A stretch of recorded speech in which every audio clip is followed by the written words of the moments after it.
बिस्मिल्लाहिर्रहमानिर्रहीम, अस्सलाम वालेकुम, welcome back to Rentless Forex channel. तो गाइस, अगर आप कोई ऐसा चैनल ढूंढ रहे हैं जो आपको फ्री लाइव सिग्नल्स गोल्ड के, डाउ जोन्स के, नेस्डेक के, बिटकॉइन के, फॉरेक्स के प्रोवाइड करे और इसके साथ साथ आपको ये भी बताए कि रोज़मर्रा की बेसिस पे जो फंडामेंटल डाटा आता है वो किस तरीके से फॉरेक्स मार्केट में वॉलेटिलिटी क्रिएट करता है, तो आप बिल्कुल सही चैनल पर मौजूद हैं। हमारे चैनल को सब्सक्राइब और लाइक करना ना भूलिएगा, स्पेशली अगर आप जो है फॉरेक्स मार्केट से पैसे कमाना चाहते हैं और फॉरेक्स मार्केट के बारे में अपनी नॉलेज बढ़ाना चाहते हैं। So if you want to have a look at this video in English version, you can have a go at a description link of this video in which I have put in a English version link of this video. तो guys, आज अगर बात करें तो कोई भी इस तरह का फंडामेंटल डाटा मौजूद नहीं है जो यूएसडी पेयर्स को जो है जहरी सी बात है जो है वो वॉलेटाइल बना सकता है। उसके साथ साथ अगर आप बात करें तो गोल्ड जो है उसको एक फंडामेंटल पुश मिला हुआ है, जो कॉन्फ्लिक्ट एक हो रहा है, वॉर जो एक जो है वो चल रही है, साथ ही साथ अगर आप देखें जो कि आपके फ़लस्तीन और ज़ाहिर सी बात है इजराइल की है, उसकी वजह से एक फंडामेंटल पुश तो उसको मिला है। लेकिन ऑब्वियसली बात है उसके पास रिट्रीवल के काफ़ी ज़्यादा चांसेस हैं कि बैक थोड़ा सा एक तरीके से आ सकता है। मतलब 1950 से लेके 1940 तक का जो एरिया है वहाँ तक गोल्ड के पास जो है वो चांसेस हैं कि गोल्ड वहाँ तक जो है आ जाए और वहाँ से आप एक अच्छी बाइंग जो है वो ढूंढ सकते हैं, क्योंकि एक फंडामेंटल पुश उसको जो है मिला हुआ है। तो अगर आप जो है ज़ाहिर सी बात है न्यूज़ देख रहे हैं और आप गोल्ड में ट्रेड कर रहे हैं तो मैं आपको मशवरा दूंगा कि न्यूज़ को जो है लाजमी देखा करें, क्योंकि जो है ज़ाहिर सी बात है न्यूज़ अभी एक बहुत बड़ा प्ले कर रही है रोल, अगर आप देखें तो स्पेशली गोल्ड के अंदर। बाकी अगर आप US30 की बात करें, नेस्डेक की बात करें, तो उनमें एक बेरिश मोमेंटम जो है आया हुआ है, जो एक ज़ाहिर सी बात है फंडामेंटल्स की वजह से नहीं आया हुआ, ज़ाहिर सी बात है टेक्निकल साइड की तरफ जो आया हुआ है। अब कहाँ से बाय और सेल बन सकता है वो तो अभी हम देख ही लेंगे जब हम टेक्निकल साइड पे इस वीडियो की जाएंगे। बाकी गोल्ड जो है वो अभी भी मजीद बुलिश रह सकता है जब तक कि ये जो कॉन्फ्लिक्ट चल रहा है पैलेस्टाइन और अपना इसराइल के बीच में वो बेसिकली थोड़ा सा ईज ऑफ नहीं हो जाता। तो चलते हैं स्क्रीन की तरफ और देखते हैं कहाँ से आप आज जो है वो 23 अक्टूबर को जो है बाय और सेल जो है गोल्ड का, डाउ जोन्स का, नेस्डेक का, बिटकॉइन का, फॉरेक्स के, अदर पेयर्स का जो है ले सकते हैं। तो चलते हैं स्क्रीन की तरफ और देखते हैं कहाँ से बाय और सेल।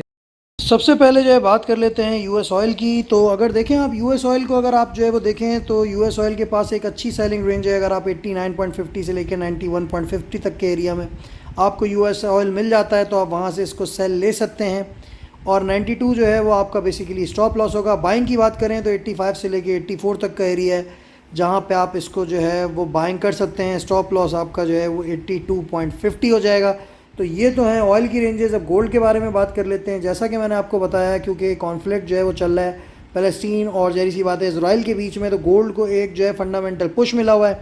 लेकिन अगर आपको 2000 से लेके 2006 के एरिया में अगर गोल्ड मिलता है तो you can go for a sale of gold, और स्टॉप लॉस आपका जो है वो बेसिकली जो हो जाएगा वो हो जाएगा 2012। तो 2000 से लेके 2006 तक मिलता है, सेल करें, 2012 स्टॉप लॉस रख दें। बाइंग की बात कर रहे हैं तो बाइंग इसकी जब तक मत करिएगा जब तक आपको ये 1950 से लेके 1940 तक के एरिया में जो है वो बेसिकली जो है वो गोल्ड ना मिले। और हमें पता है कि वो जो पहले एक रेजिस्टेंस थी बड़ी स्ट्रॉन्ग, जो कि एक फंडामेंटल पुश की वजह से टूट गई, जो कि 1953 की थी, वही अब एक स्ट्रॉन्ग सपोर्ट जो है वो बन के जो है वो हमारे सामने आ सकती है। तो 52 से लेके 40 तक का जो एरिया है वो एक बाइंग जो है वो अपॉर्चुनिटी आपको क्रिएट करके जो है वो गोल्ड की दे सकता है। तो इस तरीके से आपने ट्रेड करना है। बाइंग का जो स्टॉप लॉस होगा वो होगा आपका 1932। तो इस तरीके से आपने जो है गोल्ड में जो है ट्रेड करनी है। अब US30 की बात कर लेते हैं। तो US30 जो है वो थोड़ा सा जो है नीचे की तरफ आया है, लेकिन जैसे ही ये नीचे की तरफ आएगा ज़ाहिर सी बात है आपको अपॉर्चुनिटीज़ और ज़्यादा जो है वो क्रिएट करके देगा। इस वक्त ओवर सोल्ड कंडीशन में जो है वो US30 स्काल्पर है, तो 32,950 से भी आप बाइंग जो है वो US30 की कर सकते हैं, जहाँ 40 to 50 पिप्स मिले मार्केट से प्रॉफिट जो है वो रियलाइज़ कर सकते हैं आप। अगर सेफ ट्रेडर हैं तो 32,900 से लेकर 32,800 तक इसकी जो है US30 की बाइंग करें, और स्टॉप लॉस जो है वो आपका 32,750 हो जाएगा। इस तरीके से आप US30 में जो है वो बेसिकली ट्रेड कर सकते हैं। सेलिंग की बात करें तो 34,000 तक जब तक ना मिले तो इसको सेल करने की कोशिश ना कीजिएगा। 34,000 से लेके 34,100 तक का जो एरिया है वो एक सेलिंग रेंज एरिया होगा, और वहाँ पे 34,150 आपका जो है वो स्टॉप लॉस होगा।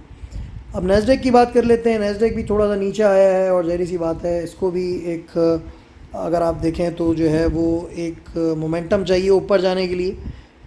तो उसके लिए जो एरियाज़ हो सकते हैं वो हो सकते हैं 14,400 से लेके 14,300 से जो है ये ऊपर का मोमेंटम एक पकड़ सकता है। 100 220 पिप्स मिले वहाँ पे अपना प्रॉफिट रियलाइज़ कर लीजिएगा। स्कैल्पर है तो 14,450 से आप इसकी बाइंग जो है वो कर सकते हैं 14,400 तक, जहाँ 30 to 40 पिप्स मिले मार्केट में प्रॉफिट रियलाइज़ करके मार्केट से आउट हो जाइएगा।